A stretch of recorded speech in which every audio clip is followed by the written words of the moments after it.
Great. So what are we going to be talking? Oh, sorry. First of all, I'll introduce the participants and then we'll say what we're talking about. So I am going to, I'm actually going to go in backwards order because I'm going to get people used to this idea of coming in and out. So if you're in group 2 there, maybe just request audio and video if you haven't already. And I'm just going to bring you on screen very quickly for a quick wave as I say your name, if that's okay. And then I'll invite you to leave so that we can make room for the first group. So Louise is there. Hi, Louise from On Think Tanks. We've got Paul Quinn, who'll be joining us from Christian Aid. I've worked extremely closely with Paul. It's very nice to see you. Khine, I'm not sure if you're there yet. Yes, you are. That's great. I'm putting you on screen now. Perfect. Hello. Thank you so much for joining us. And finally, in that group, we have Irmgard. And Irmgard, hello from UNODC. So thank you so much. I'm going to invite that group now just to leave so that we demonstrate how this works. And I'm going to invite group 1 to come in and stay on screen because you'll be the group that will be starting. So Adam is coming on screen now. Murdo, Romain, and Sara. Hello and welcome to all of you. Do you want to just say hello so I can hear that the mics are working all right? Okay. Hi, everybody. Hello. Brilliant. Excellent. So my final slide, and my final slide just says what we're going to be discussing. And that is, what does your experience of using evidence to influence policy and practice on drugs and borderlands tell you about the current challenges and entry points for doing this? And what we're going to ask people to do so that we kind of keep it as much of a discussion, a free-flowing discussion as possible, is to keep your intervention brief. And maybe the first time you intervene, let us know who you are and your organization, and then address one of the questions, either how is your organization using evidence, or what is one challenge or entry point. And the other thing I'd like you to do, if possible, is to finish with a question, either to one of the other participants or just a more general question so that we get a kind of a free-flowing discussion. Is that okay by everyone? Great. Sure. Okay, fantastic. So I'm going to stop sharing my screen because it's much harder to see people when you've got the screen on as well. So I'd just like to start with that question. How is your organization using evidence to influence policy and practice on drugs and borderlands? Does anyone want to come be the brave person who goes first? Murdo. Sure. Well, my name is Murdo Bijl, and I'm the technical director of an NGO in Myanmar. Currently in Europe, but waiting to go back to Yangon. Our organization, with 600 colleagues, we run about 21 clinics, all in borderlands, all in conflict areas, in conflict zones, offering a comprehensive harm reduction. From the whole prevention part, immunosurveillance programming, outreach, etc., up to hardcore clinical work, hepatitis C, treatment, ART, MMT, etc. Well, I would like to jump straight away to one of the challenges we are confronted with. And I was actually talking with Jenny Pierce, about this, is that how can you actually utilize and use NGOs, CBOs, etc., on the ground and link them with academia. And one of the challenges we are confronted with is actually that we find operational research critical actually to feed into the policy and advocacy arena. We've got zillions of very, very practical examples on how the local realities actually can be used to influence policy. So what we are missing, as really a challenge, I think, is really the willingness of the appreciation by donors, and I talk about large donors, to actually fund operational research. So what we are doing, we try to create our own white papers, internal assessments, we were quite fortunate to establish an academic relationship with the London School the London School of Arts and Tropical Medicine, but also with the Karolinska Institute. But it takes a lot of time, a lot of efforts, and a lot of own resources as well. And we are a large organization. We can do that, but many CBOs on the ground cannot. So how can we make donors aware of the necessity to actually use academia and link NGOs and CBOs more with academia? That's a point I want to raise. And so the question is, how do others around the table deal with this issue? And do you see opportunities, or are you confronted with the same challenges? Cheers. Brilliant. Thank you so much. So I'm going to invite one of the others. You can either respond directly to Murdo's question now, or you can, say your piece first and then respond. We can respond in turn. Adam, did you want to come in? Well, I think it follows on quite nicely, especially your own question, Murdo. It's a different point and a different approach, or a different angle to the same kinds of issues. So I thought it might make sense for me just to say my bit and then ask a question, slightly contrasting question, if that works. Unless that's anti-fish policy. Okay, so I'm Adam Burke. I work for the Asia Foundation. I lead a small regional team looking at conflict programs across mainly South and Southeast Asia. And what I'm going to say today is based on the several years' experience from our cross-border local research network.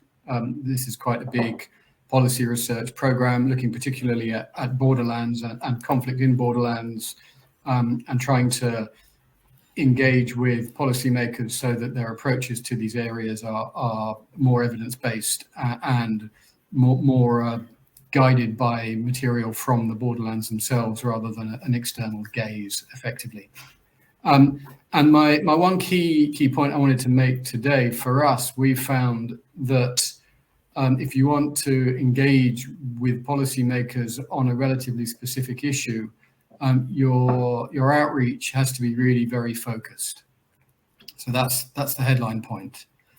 What does that mean in practice?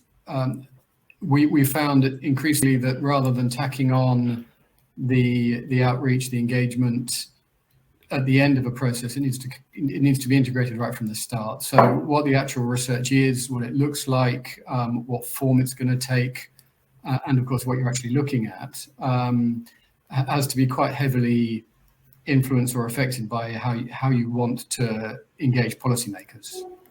And then once you've got research that's up and coming, we found when our policy briefs, the outputs have been getting shorter and shorter over time, as we recognize that policymakers basically don't read, if they read anything at all, they don't read much more than several pages or even several bullet points.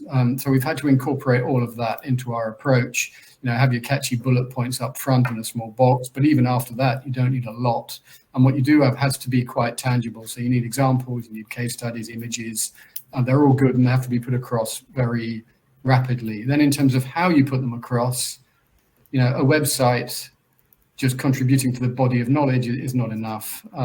It's got to be much more focused and targeted. We found emails more useful than websites because you can send them to individuals, and then specific briefings for specific groups or even individuals at certain points have been very useful, sometimes confidentially taken forward. And if you take all of that forward, then in places, we felt that you can get somewhere. Sometimes our audiences have been the usual donors, as you might expect with this kind of work, which is donor funded originally. But we've also looked at particular actors within governments or within the humanitarian field who are the right ones to respond, for instance, to particular information about longer term conditions and livelihood challenges in Rohingya refugee camps in Bangladesh, to give one example, where we very clearly defined who we were trying to reach with that bit of work. And I think that was quite successful. It's always hard to monitor, but that's the case with anything. And then you're trying to do all of that without sensationalizing or dumbing down what you're trying to say, which is challenging, and also bringing the locally grounded perspective that we've heard from quite a few people already to the policymakers. And it's not straightforward. It takes a lot of effort. Then one final point and a question. I think when you're dealing with policymakers of that sort, you have to recognize that sometimes there is significant common ground, sometimes there actually isn't. And for many people within governments, if they see borders and borderlands, they're thinking security primarily, rather than livelihoods or peace building. And if they see drugs, obviously they're thinking crime, which I don't need to tell people in this room. So you're starting from a challenging point, but perhaps it's important to recognize that and come back to it again sometimes, rather than deluding oneself, unless you want to preach to the converted or have a very, very small group of people you might influence in some cases.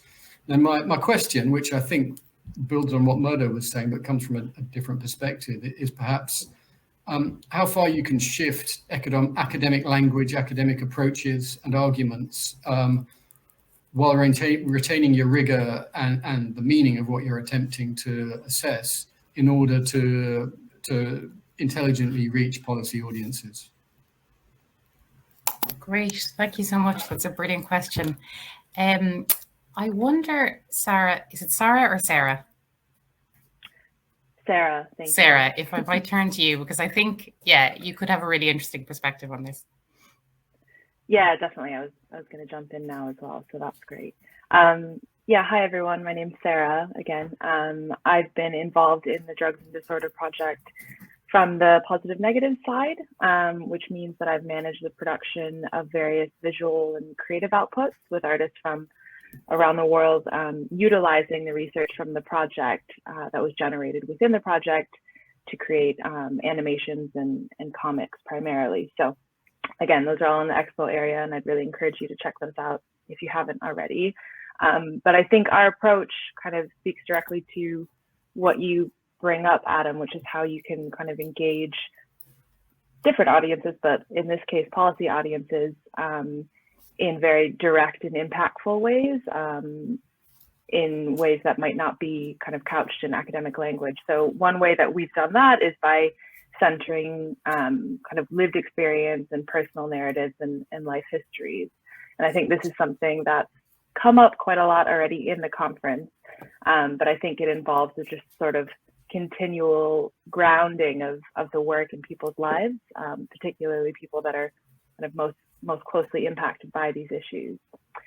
So that would be my kind of initial answer, but if it's all right, I might just build on some of the other discussion that's already been offered and maybe offer another question at the risk of piling on too many questions.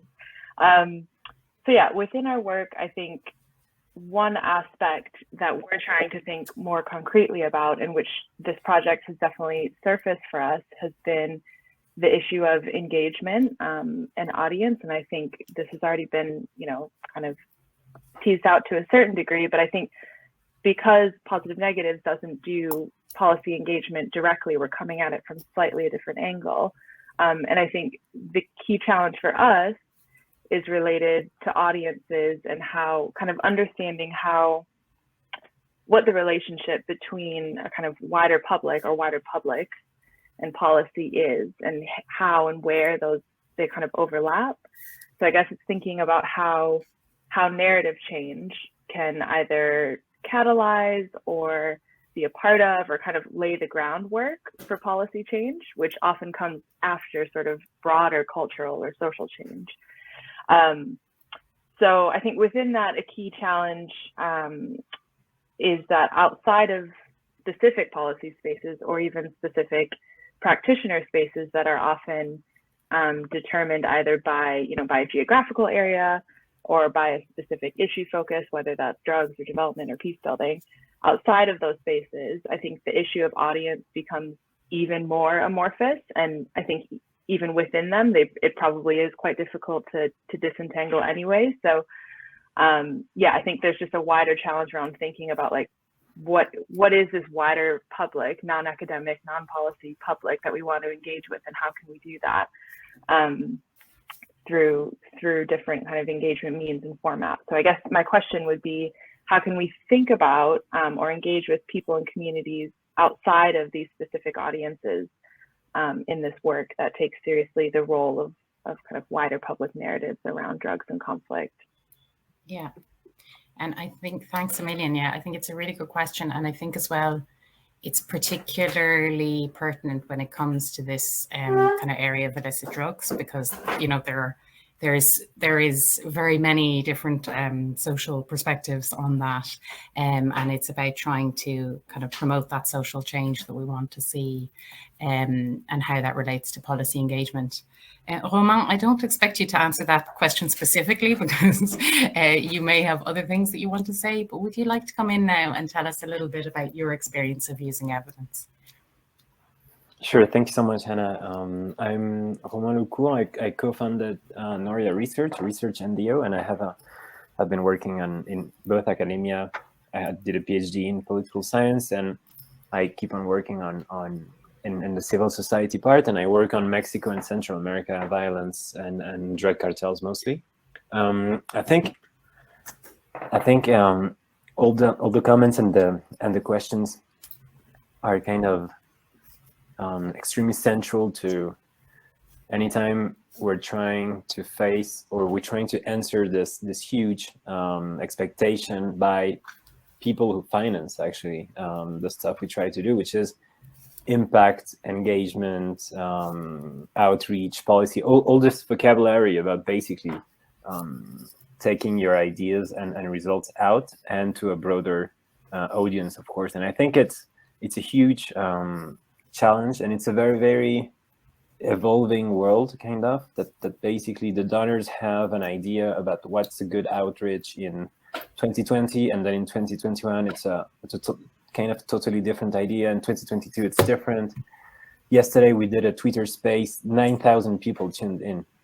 You know, it's insane. Like I didn't even know what was a Twitter space a week ago, basically, and now like everybody's telling me this is the best outreach ever. You have to do Twitter spaces like every day, basically. So I think it's a huge issue, especially when you try to connect academic work or people coming from academia, or a will to actually engage in both academia and civil society. And you guys at Drugs and Disorder have been working and dealing with these issues for years now. But I think it's a huge challenge, because as Adam was saying, it can become very frustrating somehow, and sometimes that you have this academic work and you want to engage in very thorough and what seems to you very important discussions, but a broader audience really doesn't need the discussion and doesn't even begin to understand what you want to say about it. So I think it's connecting those worlds is extremely difficult. And at the same time, I think it's quite exciting that the challenge for actually leveraging the power or the relationship we have with donors, basically. Like today, the fight is to get money, basically, right? So we're all like in the same business of half of your time is devoted to actually looking for money, be it in academia or civil society. And in that sense, I think for good and bad reasons and best and worst probably outcomes to come, the way civil society is working, I mean, academia is looking more and more the way civil society is actually working, that basically your work needs to be focused on a project that will bring you money, so you have money to do research, and at the same time your research questions might be extremely influenced by the way you get money or don't get money, basically. And I think that leverage, and that would be probably my open question for everybody, is how do we manage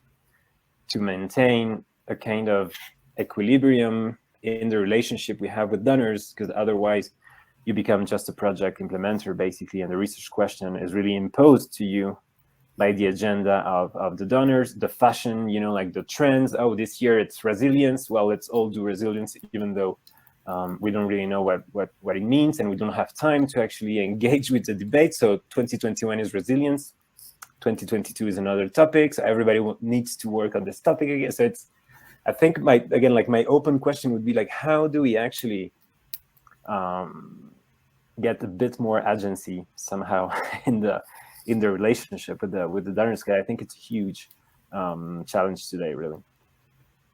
Thanks a million. So yeah, so we have a few questions kind of piling up there, as you said, Sarah, and they're questions around, agency from donors and this problem that, I suppose anyone who works in development is aware of trying to fit, what you actually want to do into a particular framework. And, how do we distinguish between public engagement and policy work? How do we bring academic rigor to, and how do we simplify enough that policymakers will read it without losing that academic rigor? How do we engage with CSOs and link CSOs and academia better? So I'm just going to put it out to the panel. Anyone who feels they want to add something in there, just raise your hand or unmute yourself. And just to put group 2 on warning, I'm going to start bringing you in as well. It doesn't mean you have to speak right away, but just to be aware that you'll be coming on screen, but you don't need to, the group 1 don't need to go anywhere yet. Murdo, did you?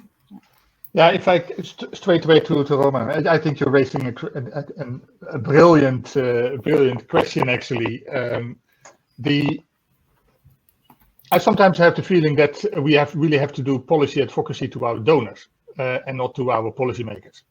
And so we, as an organization who work for a long time, 2 decades, in the field of harm reduction, have established relations. Our focus is pinpoint, so it's that, and that's a strength. So we basically also engage with our donors out of strength, but also there, what we do and we try is to create indeed these white papers, these internal assessments, and we use that in the different debates and also with donors, so that we actually direct them towards programmatic challenges or issues that need funding, etc.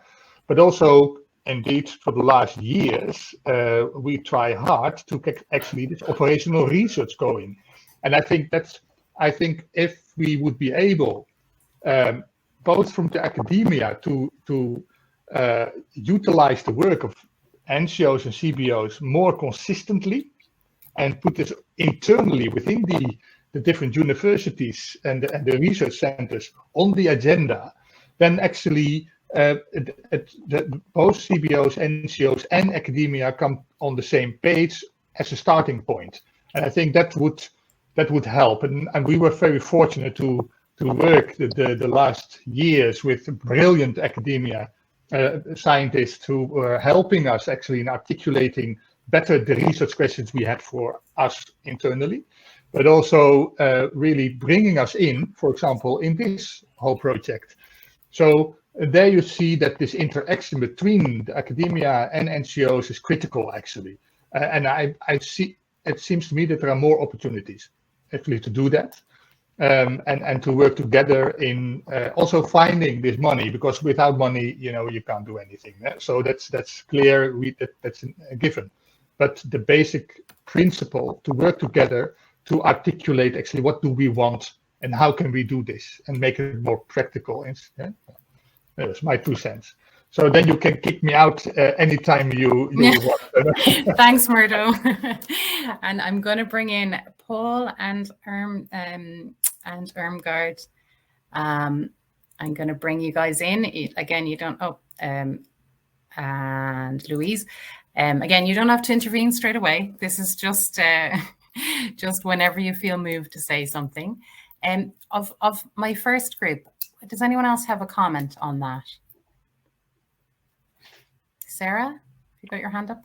Yeah. Yeah. If I could just jump in, because what Murdo said, I think, has just kind of sparked some thinking in terms of our own practice as well. So I think as an organization that often kind of sits between different sectors, between academia and kind of the arts or the creative arts more broadly, I think that's a particular, again, maybe a particular sort of entry point with this kind of engagement as well, in a similar way to what you were saying, Murdo, in terms of bridging academia and CSOs more broadly. And I think perhaps that links with what Jenny was saying, can't remember if that was yesterday or 2 days ago, when she was reflecting on kind of interdisciplinary collaboration. And I think oftentimes interdisciplinarity, yes, within academia is often framed as a way to collaborate across different disciplines, different academic disciplines, rather than collaborating with people outside of academia more broadly or in general. So yeah, just to kind of reflect on that point and to say that there are huge challenges in doing so, I think. And one kind of, or a couple sort of key challenges that I think I found in my own work and we found in our practice in doing this is that you just run into a whole different set of incentives, really, a whole different language and different kind of vernacular and ways of working that you really kind of have to be very adaptive, I think, in bridging different approaches and different disciplines and different sectors. So yeah, just to sort of reflect on that within our own practice. I don't have a specific question around that, but it was more just kind of a provocation to think about interdisciplinarity beyond just academic disciplines. Sorry, muted myself. Yeah, no, absolutely. And I'm sure that lots of people have perspectives on that, you know, that kind of, sometimes the barrier to engagement is that sort of just even the language and you know, kind of understanding where different people and different people's jargon and kind of way of coming at something. Does anyone from either group want to come in on that point or any other? Just raise your hand. A very quick comment, if that's okay. I just wondered what people thought in this fishbowl, or looking into the fishbowl, however it works. Are the current efforts that different organizations are making, are they strategic enough? Are people really thinking through how and whether the approaches to communicating their findings or how they're engaging with the research and the interdisciplinary nature of it and linking with CSOs and all these really vital elements that we've heard about is going to make a difference? Clearly, there are loads of ways we're trying to make a difference. And what I described earlier was specific to one big program that we're doing, and other big initiatives and big programs have many, many other ways, partly because they might be trying to fundamentally encourage a sea change rather than much more targeted, focused approaches that I was just discussing. And they're all valid, but they're valid for certain ends in certain circumstances when people have really assessed that that's likely to work, not that it's right or it's important. Yeah, I mean, that's all true. Is it actually going to be effective? And if so, then how, and how can that be taken forward? If people are really doing that, and that's already integrated into approaches already, then that's a great success. But my question is there much more that needs to be done in that regard? I wonder, Hannah, if I could come in with my reflection now, because I think it speaks to that. Please, of course. Okay. So hi everyone, I'm Louise Bijl. I'm the Director of Communications at OTT, which is a global consultancy and platform for change, but I'm also the former Communications and Research Uptake Coordinator for Drugs and Disorder. And I've worked for about a decade on research communications on several large and small research projects and consortiums with varying influencing objectives. So that's the kind of background and experience I'm bringing to this reflections. And I wanted to say, first of all, that really interesting to hear this morning, afternoon for some people, those different policy engagement experiences in drugs and disorder side by side. So well done to Karen and the team for preparing that. And it spoke to some of the real contextual challenges to influencing changes in regime, knowing who to speak to, getting access, security, pandemics, etc. And my colleagues spoke to that better than I could. So the challenge I wanted to bring to the discussion is thinking about our project teams and how we're set up to influence. So a couple of challenges. The first one being the relatively short-term nature of projects that can cause challenges. So there's this constant need to balance the rigorous academic contributions that come with lengthy peer review and journal submission times with the much more fast-paced policy context, policy briefs, public-facing outputs. And I think Karen made an important point in the last session about needing to see this work as a continuum, and actually these relationships continue. But nonetheless, there's a real tension and a challenge here within projects to deliver both. And then secondly, the second challenge is around the communications and engagement expertise that we have within teams. In my experience, I think there's rarely, or dare I say perhaps never, enough communications and policy engagement expertise within these teams that seek to influence policy and practice. And to speak to your point, Adam, I think that expertise really needs to come right from the beginning as well, in developing proposals, thinking through those strategies, stakeholder mapping, research questions. That's when there needs to be a kind of a team effort between the research hats and the engagement specialists and strategists. So I mean, this isn't a criticism of drugs and disorder by any means, because I think in this project that I worked on, there was more resource and expertise than perhaps many other projects that I've worked on and seen. And this morning session, we saw a lot of the really impressive policy engagement work that's taken place. But from my perspective, sitting in the London office of Team of Drugs and Disorder, I think with more capacity, we could have done a lot more policy-oriented outputs. There was a lot of really fantastic academic research that currently is still only accessible in journals, and there's a lot more we would have liked to have done, and perhaps done more of that kind of engagement planning earlier. But, you know, so I think it's a systemic challenge actually, and I'm going to join Murdo and Romain's calls to funders. I think funders have a really important role to play in sort of shifting this, when they're asking for projects to have an impact, to have an influence. It's not just about producing high quality research, it's about doing something with that research. I think they also need to be supporting teams and requiring teams to build in more budget and resource and expertise into these teams. I'll leave it there. I mean, I don't really have a question other than just to know if that's the experience of other people, whether how the teams are built. But I think we've got enough questions. That's my reflection. Oh, that's perfect, Louise. Thanks a million. Does anyone want to come in from either group on either of those questions? I see Paul, you're unmuted there. Go for it. Hannah, could I just jump in? I just wanted to maybe reflect a little bit on Adam's question that he posed at the end, and I'll be quite practitioner focused, I guess, as Christian Aid, and to talk about maybe the link between evidence or policy advocacy work and communities, which I think is a really important pillar of that. And I think, you know, given that we've advocated for like transformation of, you know, counter-narcotics policies and security-focused approaches for a number of years, it's been something that has been really crucial for us to really focus on, you know, influencing policy, but also looking at practice on the ground, and the need to build up an evidence base. And that really informs, you know, not only the macro level kind of policy change, but also micro and meso level. So ultimately informing policy as well as practice. And I think at the micro level, what that's looked like is, you know, our analysis would have shown that, for example, networks of coca growers in illicit regions had really low capacity, and our evidence and our analysis had shown that there was disproportionate impacts on women, for example, you know, in terms of their engagement with the transitions towards peace. But coca growers and their kind of lobbying efforts hadn't really identified that. So there was a real strong need for women's empowerment that have been invisible to that point. But ultimately, through the Drugs and Disorder Project, has become much more of a focus. And I think that the like groups like Camcash, for example, who are now considering gender as one of their kind of core priorities, I think that that's a really important transition in terms of identifying that link.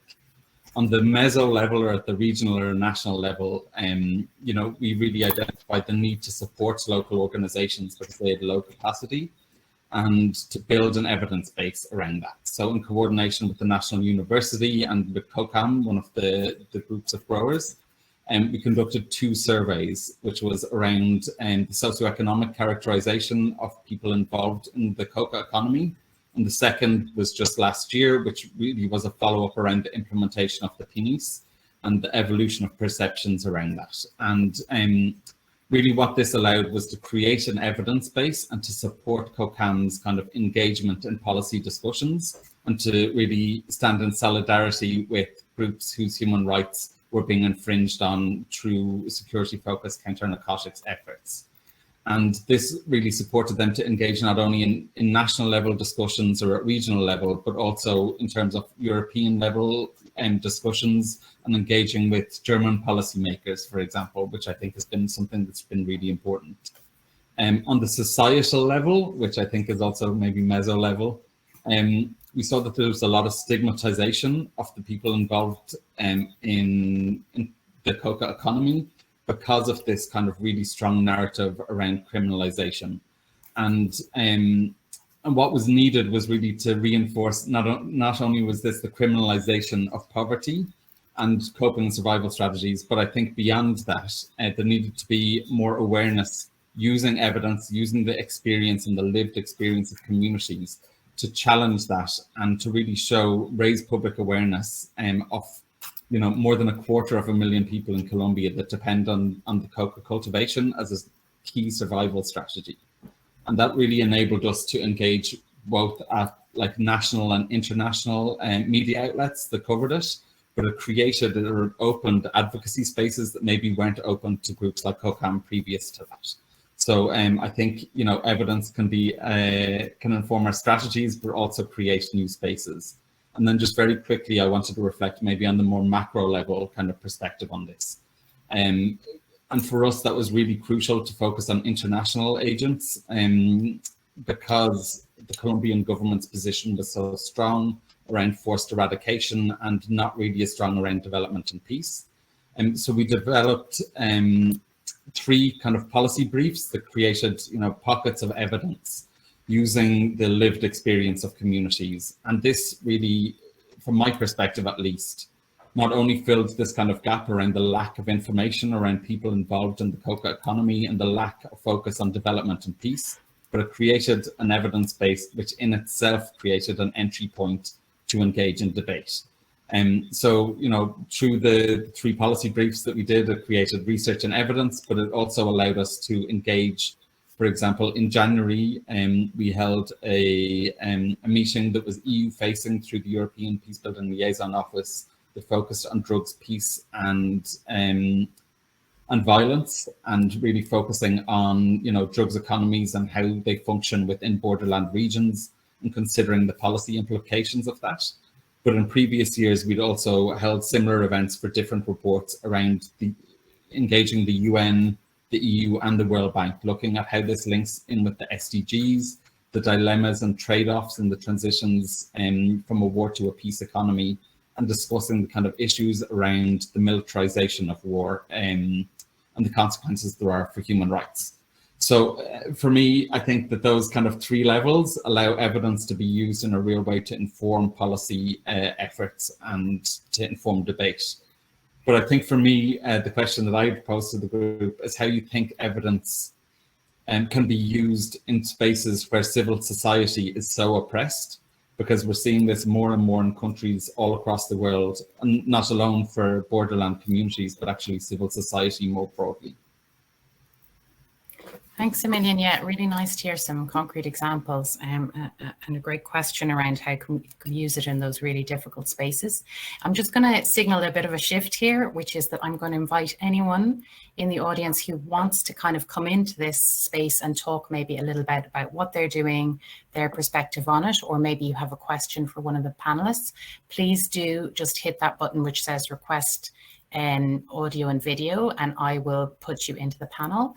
And then at the same time, because I think 9 is probably the maximum we can hold in the space at one time, when someone else comes in, I might invite somebody who's spoken a good bit already to bow out at that stage, but we're not there yet. I don't see any requests yet, but please, I do invite you to do that. Irmgard, Khine, one of you want to come in at this point? Yeah, thank you, Hannah. Actually, I would like to echo what Burke has said.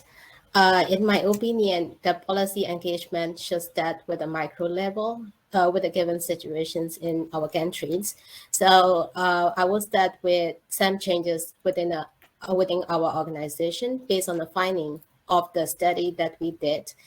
Something like using minimum resources like data collection method might be changed within the organizations, or the service provided at the clinic might be changed into the different way depending on the results that we find in the survey or the previous research, then we might want to assess how these changes make the difference in a healthcare setting. And then we could make some reassessment or the assessment of the program level. And then we can write a policy brief or maybe a white paper to inform these changes make a difference to the donors or other partners or other agency. So they can recognize how the changes can make the difference in the program setting and or the healthcare level. So I think that can make increase the awareness within the community who can fund the project or who can collaborate more to make the future research. And then my second comment is about strengthening the public voice, which is very important, I think. So according to our findings, we found increase the stigma within the family toward the drug users, and it is larger than that in the healthcare setting. So the drug users are suffering from the stigma and the discrimination within their family and within their own community. And this is an important issue, and that can lead to the mental health problem. So those kinds of things should be addressed. And then without waiting for additional funding, if possible, but we need additional funding if we want to expand it to a larger scale. But we can start with small scale activities. Maybe we can expand our awareness raising activities to other families, or maybe some changes in the in our activities, and then we can reassess how this makes changes. So that can inform the policymakers how these changes can effectively bring the changes in the community that we are trying to solve. Yeah, this is my comment. Thank you. Thank you, Khine. And I think Irmgard, you were ready to come in there.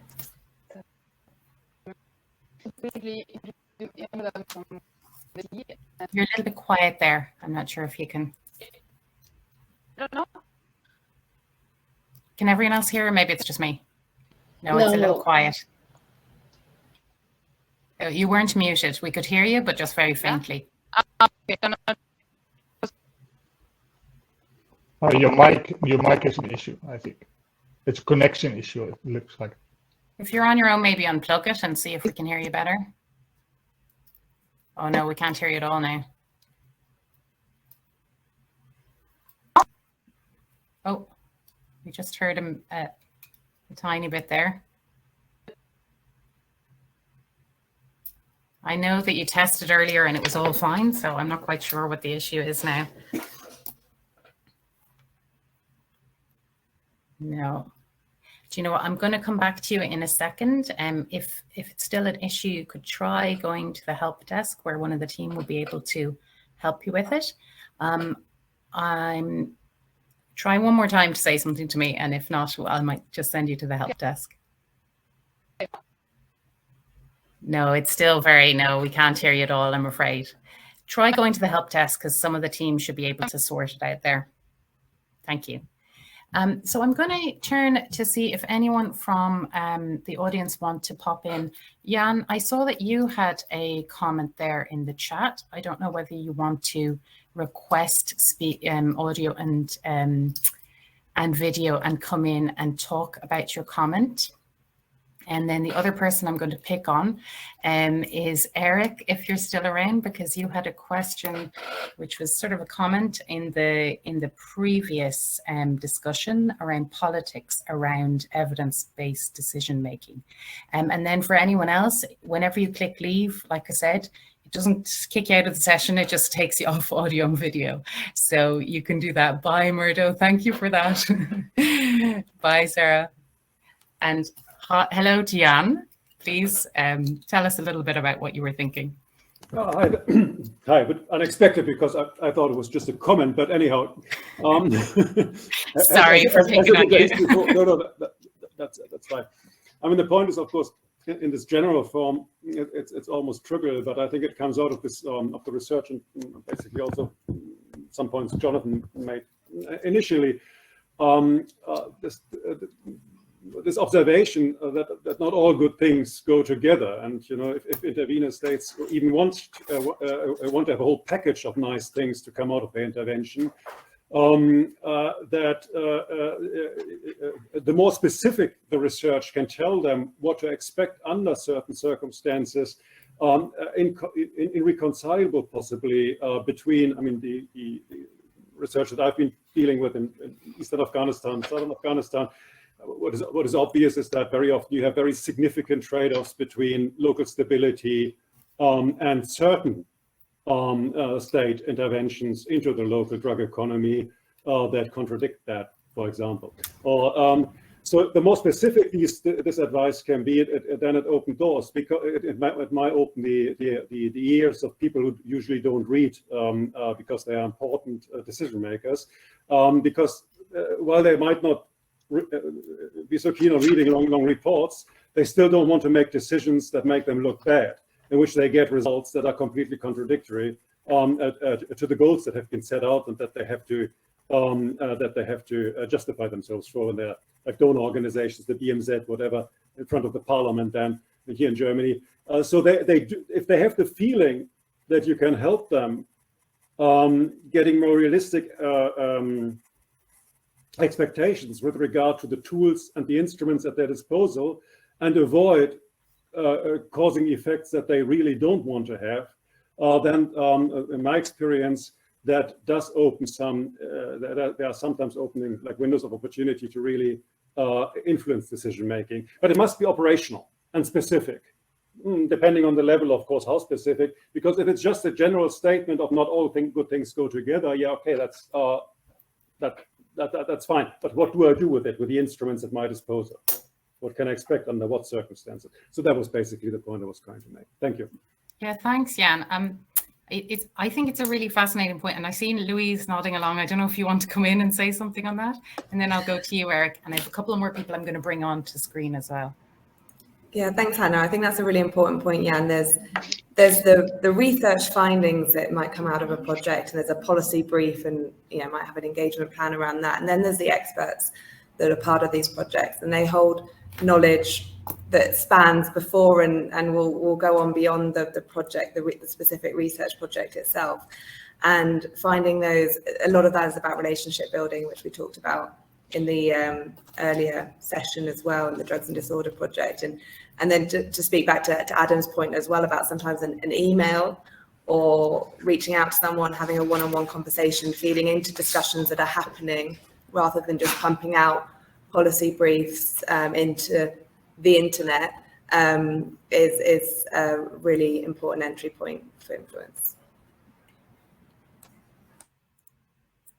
Thanks a million. Yeah, that's a really good point. Eric, Eric is gone. I'll come back to Eric, but Orzala, I think you wanted to say something. And Romain, I saw your message. You have to leave in the next few minutes. So thank you so much for joining. It was really, really interesting. Thank you, everyone. Really very interesting points have been made. With regards to the challenges, especially in countries that are kind of in transition, whether in terms of political transition or violence versus development versus all the drugs issue that is existing there. I think we earlier discussed about the challenges. So here I'm saying there are different discussions in terms of what is the most effective ways of engaging. What we found quite powerful was this in this particular experience of Drugs and Disorder project was the stronger academic side that made the project more unique to be listened to and to be taken serious by policymakers. And although it's a little bit of a challenging situation where you have to say that, okay, it's academic research, the key interest is to really publish journal articles, to have a very strong, high quality publications. This is probably the expectation in academia, to have more sort of peer reviewed articles. Then how to sort of draw things out of those to make it more relevant to the policymakers is a challenge. And I hope that in future, when we look at these projects, we should have like a lifetime of the project, and we should have like some sort of a more pre-planned post-project activities. In this particular experience, we have the Center for Illicit Economies. We hope that we will use that as that platform that stays. It's a good initiative, and we hope that we will have resources to do that, because there is such a strong power in academic research to become more relevant in real life, in policies, that I think it leaves the politics, if I can say, of the issues out of it. So the pure researchers and health sector and agriculture sector and any other sectors, they come together and they provide something. I'm just reflecting that probably it would be really good to sort of think more of how, besides focusing too much on academic outputs of such projects, we can sort of bring those into sort of policy conversations. In an earlier session, I spoke about our challenges of not finding the right sort of policy engagement targets. Our hope is to really like look for them, and probably one thing that research like this can do is for us to drag the governments, the institutions, to really think differently. And in very smaller amount of policy engagement activities that we could have based on all different factors, we notice how it changed the behavior of our targets within the ministries. They got more engaged, they participated in other workshops related to drugs, and they got more into sort of a long-term, engagement into the topic. Whereas before that, probably they were only an officer somewhere or only limited sort of engagement with this. And besides doing drug-related work, they did many other work. So I think these are probably some reflections I wanted to share. Thank you. Thanks so much, Zeiler. I see we've got Irmgard back. I'm going to come to you in 1 second. Anthony, I don't know. I'm going to go to Irmgard first because she has been waiting to speak. Anthony, if we don't get to you, because I'm conscious we've only a few minutes left, please do put something in the chat or Q&A so that we can all see it, even if you don't get to speak directly. And Eric, similarly, I'll come to you if we have time. Irmgard, please. Thank you very much. I hope you can hear me better now. Yes, excellent. Refreshing, did the trick. I'm from UNODC, and so we have, and what I'm personally doing at UNODC is we are technically backstopping the illicit crop monitoring programs, which means that those Afghan opium surveys, those Colombian cocoa surveys, all these crop monitoring surveys across the country are technically backstopped by my team. And we are within the research branch. So that is the research and the evidence generating body, if you want, of the UNODC. So we are data producers, and these data are then used for informing the international community. You all know the World Drug Reports, that would be one output, but certainly as well with our own programming and as well in working with the international community. Now, from my very personal perspective, I come from a very different angle because we are working directly with the governments. So in the illicit crop monitoring programs, our direct counterparts are the governments. We are working with the ministries. We have direct counterparts with whom we are implementing the projects. Now, there's still, and that's, I think, one of the many challenges that has been mentioned here. We are facing two. We are facing the challenge in communicating. We are facing in like for the broader audience. So if it goes beyond our immediate counterparts, in how to interpret the data and how to interpret changes and how to understand the dynamics between illicit crop cultivation in those countries, which are very challenging to research, where it's very challenging to collect the data, to communicate what the drivers are, that it's not just purely income, that it's not just purely law enforcement activity. So all these, to communicate it, to measure it, to produce the relevant evidence, this is very challenging. So maybe I would like to bring in 2 points, even though it's a little bit late maybe, in the discussion. One is what we are measuring. So on the one hand, and this is something that is as well our challenge in communicating with the governments, On the one hand, we have these macro indicators on how much is produced, how much is cultivated. These are necessary to understand the scale of a problem. These are necessary to understand how many people are engaged, what kind of economic factor illicit crops are. We heard from Paul already on coca that it supports a lot of people in Afghanistan. It's a major economic pillar, of course. Yeah? But then we have these not so easily communicable indicators where, for example, we are still struggling in finding an indicator that measures alternative development in an easy way, in a non-complex way, in a way that can be easily communicated to politicians, to policymakers in the end. Many governments are very interested in producing eradication data, which gives as well a certain picture that may not be the correct one because it just simplifies the message too much. And there, from the statistical point of view, to find these measures, yeah, similar to a human development index, just to say something that is relatively easy to understand, but captures the complexity that goes beyond just eradication, cultivation, drug production, but goes into the human development, but is an easy measure. That is something that I think is missing. And if somebody has ideas or has worked with, I would be highly interested in discussing these, how we can better communicate those human elements in a very simple way. And the other thing that I wanted to bring up is because we heard a lot about engagement. And here one challenge is, as well from my perspective, how drug issues are dealt with in governments. So often the drug issues are sitting with the Ministry of Interior and not with a ministry that is more concerned with development issues, or with agriculture, for example. For the illicit crop monitoring, it would be better to sit with agriculture or to sit with the national statistical offices rather than with the Ministry of Interior, because that itself shapes already how the drug problem or how the drug situation in the country is seen. And that is, I mean, I don't have a solution for that, of course, but that is, I think, as well an issue in driving policy and feeds into this topic about who the audience is. Because if wanting to reach the government and the governments in general,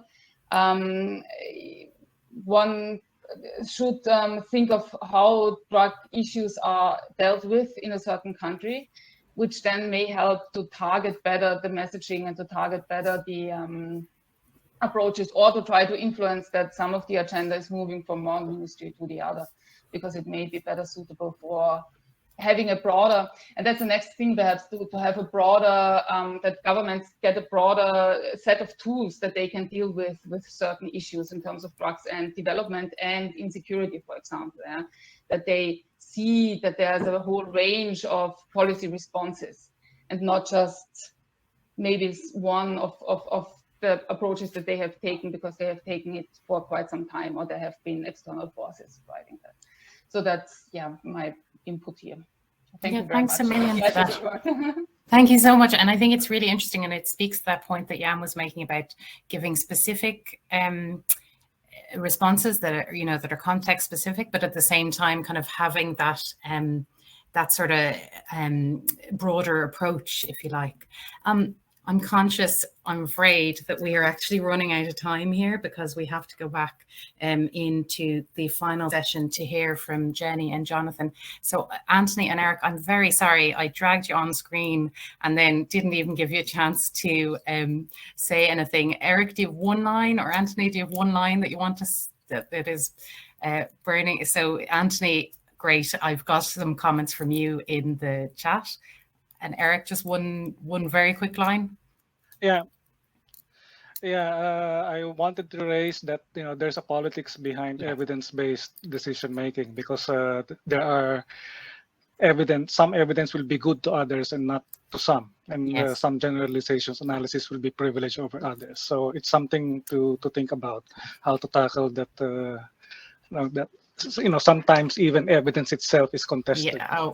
And some are ignored by policymakers. Yeah, and cherry picking is very common. Yes, thank you so much, everyone. It has been an absolute pleasure to facilitate this with you all, and thank you so much for particularly for opening up with the questions and keeping the discussion going between you. So I really appreciate that. Please do join us on the stage, which is live now, where Jenny and Jonathan will be doing the final wrap up, and that'll take less than half an hour. And then you will have time, if you so wish, to stay and look at the expo and do some networking. Thank you so much, everybody.